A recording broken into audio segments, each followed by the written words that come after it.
Тергөөнү берсе жакшы болмок. Анткени тергөөсүз баягы канатын кесип койгондой эле болуп калса керек. Ошо.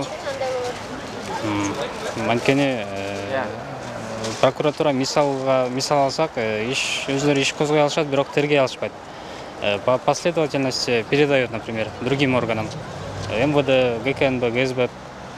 Другим прокуратурам, кроме генерального, это чтобы один человек, либо же в прокуратурах района, города, у них был отдел международного, чтобы только одно лицо отвечало и также делало отчет.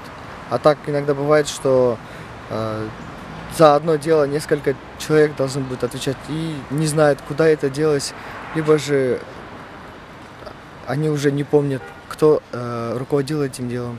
Акыркы учурларда прокуратуранын ичинде следственный отделди алып салды. Мурун следственный отдел болуп турганда прокуратура өзү эффективный иштеп турган учур болчу. Азыр следственный отделди алып салгандан кийин прокуратура как бы мындай санкцияларга разрешение бере турган эле полномочиясы эффективный болуп атат. Буга следственный отделди кошкондо кичине прокуратура эффективный иштейби деген ойдомун да. Следственный отдел алып салгандан кийин орган дознание кетти прокуратуранын ичинде. Ошондой болуп калды.